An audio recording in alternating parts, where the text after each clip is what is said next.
নমস্কার বন্ধুরা, অপালার রান্নাঘরে আপনাদের সকলকে স্বাগত জানাই।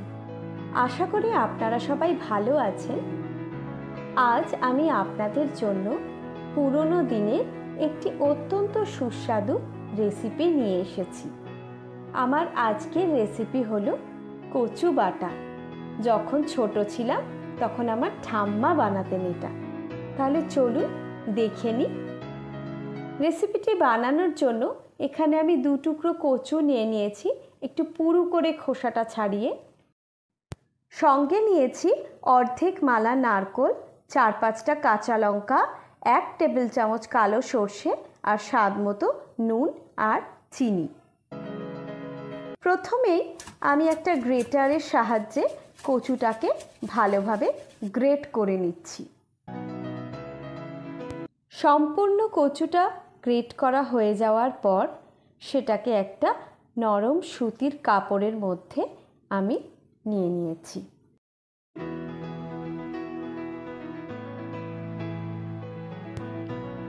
এরপরের স্টেপটা কিন্তু খুব ইম্পর্ট্যান্ট।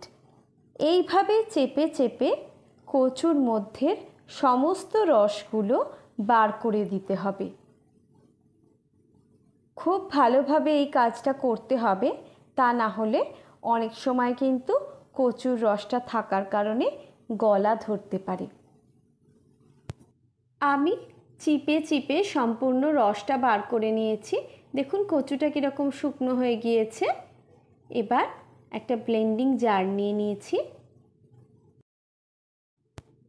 একে একে তার মধ্যে কচু, কুড়িয়ে নেওয়া নারকেল,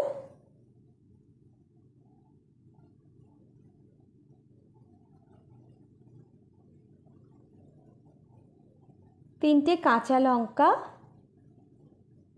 1 টেবিল চামচ চিনি আর স্বাদ মতো নুন দিয়ে ভালোভাবে ব্লেন্ড করে নিচ্ছি। এই সময় কিন্তু আমি সর্ষেটা এর মধ্যে দিইনি। সর্ষেটা আমি আলাদা করে বেটে রেখেছি। এইবার সর্ষে বাটাটা এই ব্লেন্ডারের মধ্যে দিয়ে দিলাম।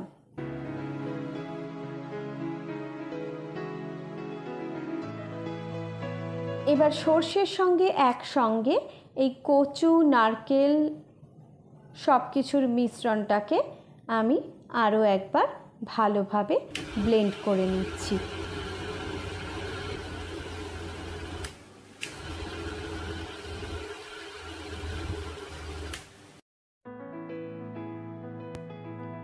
কচুটাকে ভালোভাবে বাটা হয়ে গিয়েছে।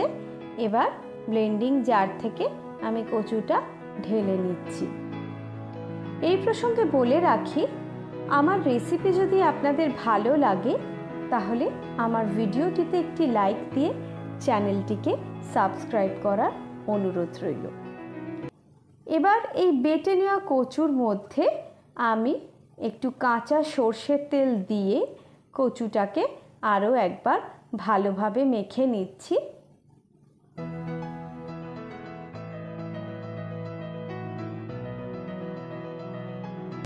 গরম ভাতের সঙ্গে এরকম একটু কচু বাটা, ব্যাস আমার তো অন্তত আর কিচ্ছু লাগে না। আপনারাও এভাবে কচু বাটা বাড়িতে বানিয়ে দেখবেন। হলফ করে বলতে পারি, এই কচু বাটার প্রেমে না পড়ে থাকতে পারবেন না। আমাকে জানাবেন কিন্তু আপনারা যদি বানান তাহলে আপনাদের কেমন লাগলো। আজ তাহলে এই পর্যন্তই। আবার পরের দিন চলে আসব নতুন একটা রেসিপি নিয়ে। সবাই ভালো থাকবেন, সুস্থ থাকবেন, আনন্দে থাকবেন। আজ আসি, টাটা।